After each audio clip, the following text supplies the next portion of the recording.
रस्ता बांधला आणि टोल वसूल केला इतकंच सरकारची जबाबदारी आहे का? एक्सप्रेस वेवरील वाहतूक कोंडीवरती राज ठाकरेंचा सरकारला सवाल. हायस्पीड ट्रेन होईल तेव्हा होईल, आधी वाहतूक सुरळीत करा. राज ठाकरेंचं सरकारवरती टीकास्त्र. लोक 32 तास वाहतूक कोंडीमध्ये अडकलेले असताना करण्यात आलेली टोल वसुली चुकीची. राज ठाकरेंच्या एक्सपोस्टमध्ये उल्लेख. वाहतूक कोंडीच्या काळातील टोलची रक्कम ही सरकारनं परत करावी, राज ठाकरेंची मागणी. मुंबई पुणे एक्सप्रेस वेवरती 24 तास अडकलेल्यांना सरकार मदत करू शकत नाही, ही अत्यंत विचित्र गोष्ट. आदित्य ठाकरेंची एक्सद्वारे सरकारवरती टीका.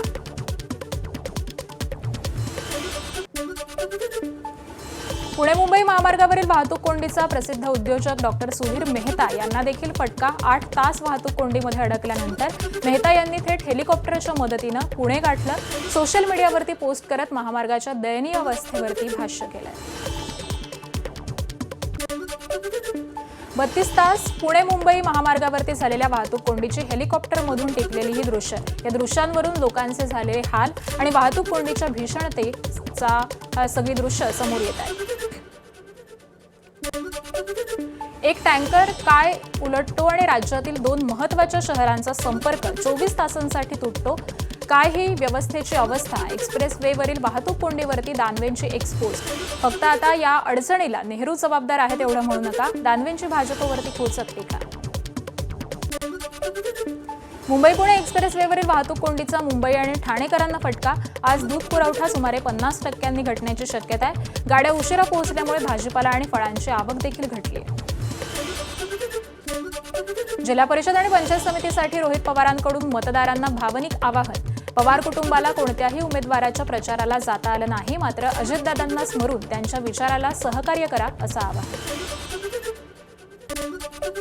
राज्यातील 12 जिल्हा परिषद आणि 125 पंचायत समित्यांसाठी प्रचाराच्या तोफा आज थंडावणार. आज रात्री 10 वाजेपर्यंत प्रचार करता येणार. 7 फेब्रुवारीला मतदान तर 9 फेब्रुवारीला मतमोजणी होणार.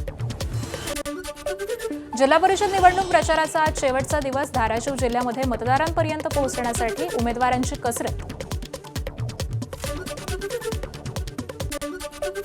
सोलापूरच्या मोहोळमध्ये तुतारीच्या उमेदवाराचा प्रचार करताना एकनाथ शिंदेंची कोंडी. दोन्ही राष्ट्रवादी आणि शिवसेना यांच्या अभद्र युतीमुळे एकनाथ शिंदे यांची व्यासपीठावरती अडचण. शिंदेंनी घड्याळ आणि धनुष्यबाण या 2च चिन्हांचा उच्चार करत तुतारीचा उल्लेख टाळला. आमदाराला 5 कोटी निधी मिळतो. जिल्हा परिषद सदस्याला दरवर्षी 5 कोटी देण्याची भाषा करणारा हा बालिश पालकमंत्री पृथ्वी तलावरती दुसरा नाही. आमदार उत्तम जानकरांकडून पालकमंत्री जयकुमार गोरे यांची खिल्ली. भाजप आणि माथाडी कामगार नेते नरेंद्र पाटील यांच्या पत्नी मंद्रुळ कोळे जिल्हा परिषद गटामधून तर पंचायत समितीसाठी नितीन पाटील भाजपकडून रिंगणामध्ये. नरेंद्र पाटील यांच्याबरोबर पुणे जिल्हा अण्णासाहेब पाटील पतपेढीचे चेअरमन रवींद्र शेलार यांच्याकडून देखील प्रचार. नाशिक महापालिकेसाठी भाजपकडून महापौर पदासाठी हिमगौरी आडके आणि उपमहापौर पदासाठी मच्छिंद्र सानप यांच्या नावाची घोषणा. कुंभमेळ्याच्या पार्श्वभूमीवरती जबाबदारी पार पाडू नव्या महापौरांचा विश्वास. 10 पक्ष बदलून हा बाबा तिकडे गेलेला आहे आणि मला म्हणतोय मी भाजपमध्ये जाणार. भाजपला देखील माहिती आहे की हा कोणाचाच नाही. सदाभाऊ खोत यांनी केलेल्या टीकेला जयंत पाटील यांचं प्रत्युत्तर. विधानसभा विधान परिषदेचे एकूण आमदार लंडन दौऱ्यावरती जाणार. भाजपकडून विक्रांत पाटील, निरंजन डावखरे, शिवसेनेकडून मनीषा कायंदे तर ठाकरेंच्या शिवसेनेकडून वरुण सरदेसाई यांचा समावेश. शहरी व्यवस्थापन, पायाभूत सुविधा आणि सार्वजनिक सेवांच्या कार्यपद्धतीचा आढावा घेतला जाणार. अजित पवारांच्या अपघातग्रस्त विमानातील ब्लॅक बॉक्समधील माहिती ही रिकव्हर करण्यास सुरुवात. डेटा रिकव्हरीनंतर डीजीसीएकडून लवकरच अहवाल जारी होणार.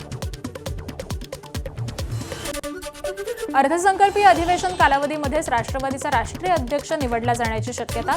राज्यातील आणि राष्ट्रीय पदाधिकाऱ्यांच्या संमतीनं सुनेत्रा पवारांची राष्ट्रीय अध्यक्षपदी बिनविरोध निवडीची शक्यता.